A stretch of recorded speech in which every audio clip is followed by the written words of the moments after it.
ఫలించవలసినటువంటి జీవితం ఇక్కడ ఎందుకు నిష్ఫలమైంది?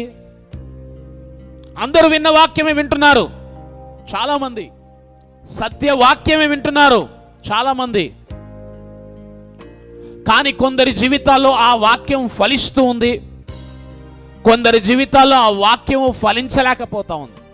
ప్రభు చెప్పాడు, అప్పుడే ఆనాడే చెప్పాడు. దానికి కారణం ఏంటంటే, కొందరు శ్రమలు వచ్చినప్పుడు, హింసలు వచ్చినప్పుడు, నిందలు కలిగినప్పుడు వాక్యం విన్నప్పుడు బాగా సంతోషపడుతున్నారు, ఆ వాక్యం విన్నప్పుడు చాలా ఆనందపడుతున్నారు, కానీ తర్వాత ఆ వాక్యం వారి జీవితాల్లో ఫలించలేకపోతా ఉంది.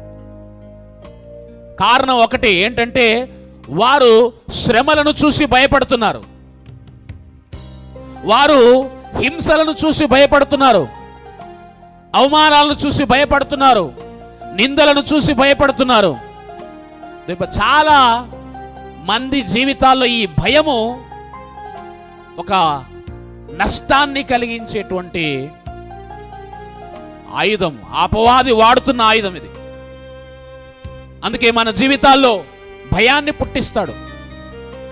విచారం కూడా భయములో నుండి పుట్టినప్పుడు అది చాలా నష్టం కలిగిస్తుంది.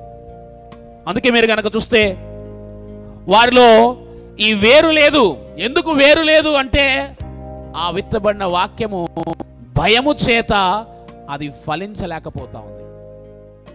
అన్నిటికీ భయపడేటువంటి స్వభావం. అంటే నీ ప్రారంభములోనే నువ్వు ఏం చేస్తున్నావు?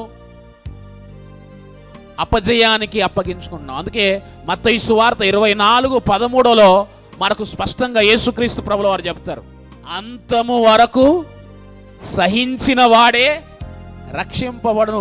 అంతం వరకు ఎవరు సహిస్తారంటే, ఎవరిలో అయితే భయము లేకుండా వారు ధైర్యముగా బ్రతకగలుగుతారు.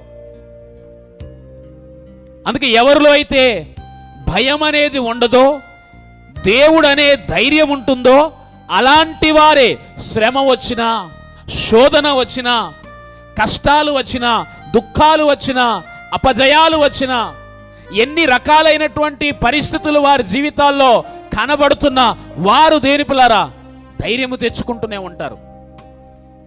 ఆ ధైర్యమే వారు నిలబెట్టగలుగుతుంది.